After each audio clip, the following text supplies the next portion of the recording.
The distress call. The observation deck of the Nerillian science vessel Luminous Seeker offered a stunning view of the nebula they had come to study, but Captain Venley could no longer appreciate its beauty. The vessel shuddered beneath her feet as another system failed. The elegant crystalline structures that adorned the walls, typical of Nerillian design, now reflected only the harsh red glow of emergency lighting. Status report. Venley called, her four eyes blinking in sequence, a sign of extreme stress among her people. Life support at 43% and falling, Captain. First Officer Merrick reported, the bioluminescent patterns on his pale blue skin pulsing anxiously. Hull integrity compromised in 3 sections. Engineering reports the main reactor is stable but power distribution is failing. Venley's secondary heart fluttered with anxiety. The Nerillians were explorers and scientists, not warriors. Their ship carried 27 of the consensus's brightest minds, now all at risk because they had ventured too far from established routes. "And our attackers?" she asked. "Gone, Captain. They disappeared into FTL after disabling our engines and weapons. Long-range sensors suggest they may return, likely with a salvage crew." Venley's antennae drooped. The attack had been swift and calculated, barely 5 minutes from first contact to the devastating barrage that had crippled the Luminous Seeker. They had no chance to identify their assailants beyond noting the ominous black hulls that seemed to absorb rather than reflect light. Communications. Merrick's bioluminescence dimmed. Conventional subspace transmitters are offline. We have only the emergency beacon, but he hesitated. "But what?" "Merrick, speak freely. We're at least 6 cycles from the nearest Nerillian outpost. By the time help arrives, it will be too late." The bridge fell silent. Nerillians needed specific atmospheric conditions and temperatures. When life support failed completely, they would suffocate within hours. "There is one option," said Tila, their xenobiology specialist. All eyes turned to her. "We could broadcast on all frequencies, including those used by the humans." A ripple of unease passed through the bridge crew. Humans were newcomers to the galactic consensus, having joined only 12 standard cycles ago. They came from what xenobiologists classified as a Class 12 death world, a planet with crushing gravity, extreme temperature variations, toxic oxygen atmosphere, and vicious predators. The humans themselves were dense-muscled, endurance-based persistence predators with alarming regenerative capabilities and aggressive tendencies. The humans, Venley's secondary antennae quivered. Their nearest outpost must be 3 standard cycles away at maximum speed, Tila finished. But human ships are known to be faster than documented. They could reach us before life support fails. "They're also dangerous," interjected Security Officer Dallin. "Have you seen what those Deathworlders can do? Their bodies contain enough acid to dissolve our exoskeletons. They can survive radiation levels that would kill any Nerillian instantly." "They are also consensus members," Venley said firmly. "And right now, they may be our only hope." "Tila, prepare the emergency beacon to broadcast on all frequencies, including human emergency bands. Include our ship specifications. They'll need to know our atmospheric requirements." As the modified distress signal began broadcasting into the void, Venley gazed out at the stars. Their fate now rested in the hands of creatures that evolved on a world that tried to kill them at every turn. Whether that made humans the perfect rescuers or just another danger remained to be seen. Lieutenant Commander Alexis Chen stood in listening post Epsilon's control room, her attention caught by an alert on the monitoring station. "Sir, I'm picking up a non-standard distress call," Technician Rivera reported. "It's using consensus protocols but broadcasting across all bands, including our emergency frequencies." Chen moved to Rivera's station. Source: Nerillian science vessel, approximately 3.7 light-years from our position. They report critical damage following an attack by unidentified hostiles. Life support failing. Chen frowned. "Nerillians? Out here?" This sector was at least 6 days from the nearest Nerillian outpost. Play the message. The translation software converted the alien language. This is Captain Venley of the Nerillian science vessel Luminous Seeker. We have been attacked by unknown forces and are critically damaged. Life support failing. Estimated 59 hours of breathable atmosphere remaining. Any vessels in range, we request immediate assistance. Rivera looked up at Chen. Nearest consensus patrol would take at least 6 days to reach them. And us.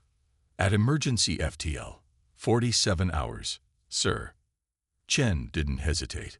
Forward this to Fleet Command with Priority 1 clearance.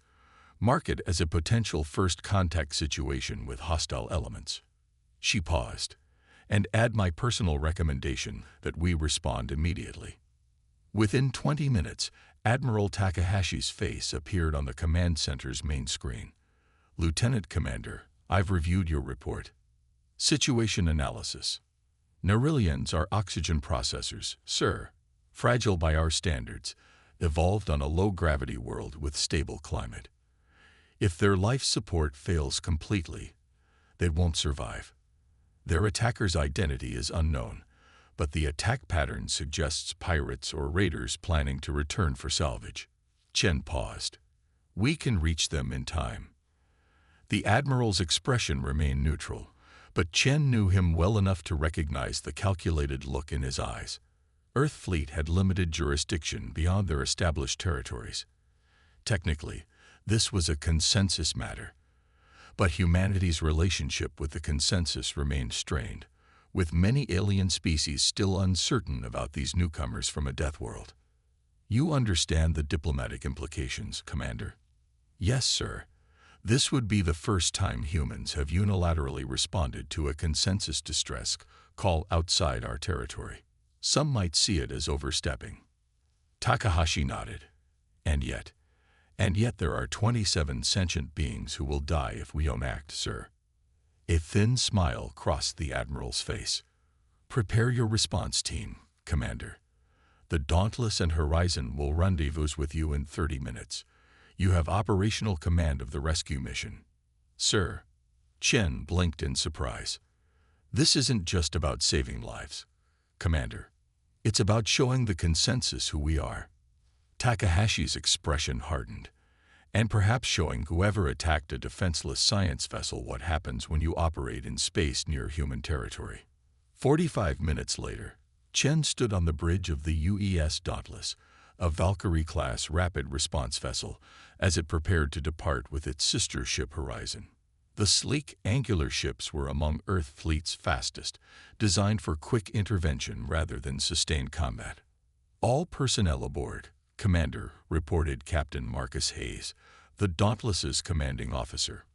Medical has prepared environmental adjustments for Nerillian physiology. Engineering has fabricated compatible docking equipment. Chen nodded. Navigator, plot course to the Luminous Seeker's coordinates. Maximum sustainable FTL. Course plotted. Estimated arrival, 46 hours, 22 minutes. That leaves them with less than 13 hours of life support, Hayes noted grimly. Then we'd better not hit traffic, Chen replied. All hands, prepare for emergency acceleration. Initiate FTL jump on my mark. The stars blurred as the human vessels leaped into FTL, racing against time toward the stranded aliens. Captain Venley watched the life support indicators with growing despair. Nearly 19 hours had passed since they had broadcast their distress call. No response had come. We should begin stasis preparations, Merrick suggested quietly. If we put non-essential personnel into emergency hibernation, we might extend life support by another 10 hours. Venley's antennae drooped. Make the arrangements. Just then, Communications Officer Leary's console chimed. Captain. Incoming transmission. Unknown format, but it appears to be in response to our distress call. Venley rushed to the console as a human face appeared on the screen. The sight was jarring. The flat face, small eyes, and exposed teeth of the species still unsettled most Nerillians. Nerillian vessel Luminous Seeker, This is Lieutenant Commander Alexis Chen of Earth Fleet Vessel Dauntless. We have received your distress call and are en route to your position. Estimated arrival, 46 hours. Please conserve life support and stand by for further instructions. The bridge erupted in a chorus of clicking mandibles, the Neurillian equivalent of excited chatter. They're coming, Tila whispered. The Deathworlders are actually coming. 46 hours, Merrick calculated. That's cutting it close, Captain. Even with stasis protocols, our atmosphere will become toxic around hour 50. Then we must trust that these humans know what they're doing, Venli replied, staring at the recorded message. Send acknowledgement and our thanks. Include detailed schematics of our vessel and life support systems. As the message transmitted, Venli couldn't help but wonder what it would be like to meet these legendary Deathworlders, beings evolved on a planet so hostile that Neurillians couldn't survive its surface without extensive protective equipment. Soon, they would find out firsthand what happened when humans answered a call for help. Deathworlders unleashed. 45 hours later, the Luminous Seeker's bridge crew watched with a mixture of hope and apprehension as two sleek vessels dropped out of FTL with precision that belied their size. The human ships were unlike anything in the Neurillian fleet, angular, functional, with none of the crystalline aesthetics that Neurillian designers favored. They looked like weapons given form. Their design efficiency is remarkable, Engineer Javix commented, his voice weak from the increasingly thin atmosphere. Minimal energy signature despite their speed. The remaining crew had gathered on the bridge, those not in emergency stasis growing visibly weaker as life support continued to deteriorate. The temperature had dropped significantly, forcing the cold-blooded Neurillians to huddle together for warmth. They're hailing us, Leary announced. Commander Chen's face appeared on screen. Captain Venli, we've arrived and are preparing boarding teams with portable life support. Our scans indicate your docking mechanisms are damaged. We'll need to create a temporary airlock. Please clear all personnel from your starboard docking bay. Within minutes, the humans began their approach. Through the observation windows, Venli watched as figures in sealed environmental suits emerged from the smaller vessel, carrying equipment toward the Seeker's hull. Their movements were quick and decisive, displaying strength that would be impossible for Neurillians in similar conditions. They're cutting through, Javix exclaimed, alarmed. It's a controlled penetration, Security Officer Dallin observed. They're creating an access point while maintaining our hull integrity. 20 minutes later, the first humans entered the Luminous Seeker. Despite their environmental suits, their physical differences were immediately apparent. They moved with a fluid grace that seemed impossible for creatures from a high-gravity world. The lead human approached Venli, removing her helmet to reveal Commander Chen's face. Captain Venli. Commander Alexis Chen, Earth Fleet. She extended a gloved hand, then seemed to remember herself and instead performed a reasonable approximation of the Neurillian greeting gesture. We're establishing a portable life support perimeter. Medical teams are preparing atmospheric supplements for your crew. Venli's mandibles clicked in relief. Commander, you have the eternal gratitude of the Neurillian consensus. Another few hours end. She was interrupted by an urgent transmission from the Dauntless. Commander Chen, long-range sensors detecting 3 vessels approaching at high speed. Configuration matches Captain Venli's description of the attackers. ETA, 17 minutes. Chen's expression hardened in a way that made Venli instinctively step back. The human turned to her team. Accelerate evacuation procedures. Priority on critical and medical personnel. She tapped her communicator. Haze, deploy defensive screen. Maintain position to cover evacuation. The calm efficiency with which the humans moved was unsettling. Within minutes, they had established a secure zone within the Seeker, with portable atmospheric generators creating breathable air for the weakened Neurillians. Your attackers are returning, Chen explained as medics treated the alien crew. We anticipated this possibility. You can't mean to engage them. Venli clicked in alarm. There are 3 vessels, heavily armed. You have only 2 ships. A strange expression crossed Chen's face. Her lips pulled back to expose teeth in what Venli recognized from xenobiology briefings as a smile, though there was nothing friendly about it. Captain, those raiders chose to attack a science vessel carrying unarmed researchers. They're about to learn why that was a mistake. Commander Chen returned to the Dauntless as the last Nerillian scientists were being evacuated to the horizon. The raiders would arrive in less than 5 minutes. Status report, she ordered, stepping onto the bridge. 3 vessels approaching, configuration unknown, Captain Hayes reported. Energy signatures suggest fringe technology, likely independent raiders or pirates. They're running without identification transponders. Weapons charged and ready, announced the tactical officer. Defense screens at full capacity.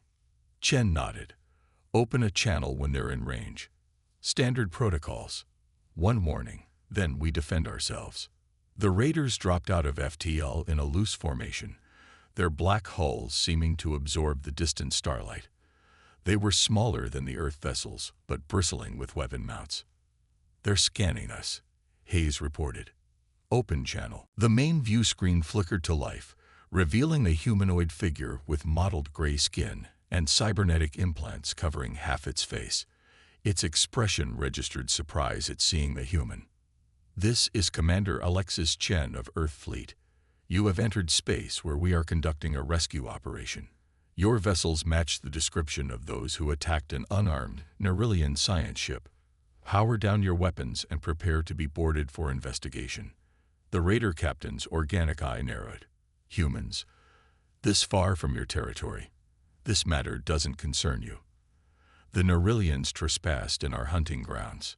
They're a scientific research vessel with no weapons, Chen replied coldly. And they are now under our protection. This is your only warning. The raider laughed, a harsh, mechanical sound. 2 ships against our 3. Your species is as arrogant as the rumors say. Perhaps we'll add your vessels to our collection after we. Hayes cut the transmission. They're powering weapons. Lead vessel targeting our engines. Chen's expression remained calm. Initiate combat protocols. Disable their propulsion systems if possible, but I want those ships intact for investigation. What followed demonstrated to the watching Nerillians why humans from Earth were classified as Deathworld predators. The Dauntless and Horizon moved with coordinated precision that seemed impossible for vessels their size. When the raiders fired their first volley, the human ships were already moving, taking only glancing hits while their point defense systems neutralized the majority of incoming fire. The human counterattack was methodical and overwhelming. Instead of matching the raiders' scattered approach, they concentrated fire on the lead vessel, overloading its shields within minutes. Precision strikes disabled its weapons and engines, leaving it drifting helplessly. The remaining raiders attempted to circle and concentrate fire, but the Earth vessels moved in an unpredictable pattern that the Nerillian tactical observers couldn't fathom. It was as though the humans had anticipated every possible move their opponents might make. Is this standard human combat doctrine? Captain Venli asked from the Horizon's observation deck. No, replied her escort, a human lieutenant. This is a restrained response. We're trying to capture them intact. Within 12 minutes of engagement, all 3 raider vessels had been disabled, their engines and weapons offline. The Dauntless deployed boarding teams while the Horizon maintained a protective position near the damaged Luminous Seeker. Boarding teams reporting back, Hayes announced after 30 minutes. Raiders identified as scavenger coalition forces, mercenaries operating beyond consensus jurisdiction. They've been targeting research vessels for their technology and scientific data. Chen nodded. Detain the leaders for questioning. We'll hand them to consensus authorities at the nearest outpost. She turned to the communications officer. Contact the Horizon. Inform Captain Venli we've secured the area and will begin recovery operations for her vessel. 3 days later, Commander Chen stood in the Dauntless's conference room with Captain Venli and the remaining Nerillian officers. The Luminous Seeker had been stabilized enough for slow-speed travel, and would be escorted back to Nerillian space by the horizon. The Consensus Council has expressed its deepest gratitude, Venli said, her translator converting her clicks and whistles into smooth English. This is the first time humans have directly intervened to save another species outside your territory. Chen nodded. We responded as any consensus member should, but not as most would, Bentley countered. Many species would have calculated the diplomatic risks and decided against intervention, or arrived too late, documenting our loss while avoiding confrontation with the raiders. The human commander's expression remained neutral, but her eyes, so alien to Nerillian sensibilities, conveyed understanding. There's something you should know, Captain, Chen said after a moment. The raiders had attacked 3 other research vessels before yours, all consensus members, all with no survivors. We found the data in their computers. Venli's antennae drooped in sorrow. Then we were fortunate you answered our call. No, Chen replied. The galaxy was fortunate you called us specifically. She stood straighter. Humans evolved on a world that tried to kill us every day. We survived by protecting our own, by understanding that standing together against threats meant survival. When we joined the consensus, we brought that perspective with us. She moved to the viewport, gesturing at the stars. Out there, predators have learned they can pick off isolated vessels without consequences. The consensus is vast but slow to act. Earth fleet may have a smaller territory, but we can respond quickly, and we understand predatory behavior. Venli's compound eyes studied the human with new understanding. Because you were the apex predators of your world. Because we learned that being the apex anything carries responsibility, Chen corrected. The strong protect the vulnerable. That's the principle Earth Fleet was founded on. As the Nerillians prepared to depart, Venli presented Chen with a crystalline emblem, the highest honor her people could bestow on non-Nerillians. When we return to consensus space, we will share what happened here, she promised. The galaxy should know that when Death World humans answer a distress call, they bring not just their strength, but their values. Chen accepted the emblem with a formal bow. Safe journey, Captain. And should you ever find yourself in trouble again, I know exactly who to call, Venli finished. As the horizon escorted the repaired Nerillian vessel toward home, word of the incident spread throughout consensus space. The humans, so recently viewed with suspicion and fear, had demonstrated something unexpected. They had brought with them not just the terrifying adaptations of their death world, but the compassion and protective instinct that had helped them survive it. In diplomatic halls across the galaxy, representatives began to reconsider what it meant to have these Deathworlders as allies. Perhaps the humans' predatory past wasn't something to fear, but rather a strength the consensus had been missing. The understanding that true peace required those willing and able to defend it. One distress signal, answered without hesitation, had changed the course of interstellar relations. The Deathworlders had revealed themselves to be not just fearsome warriors, but steadfast protectors. And throughout consensus space, vulnerable species slept a little easier knowing that if danger came, the humans might answer their call.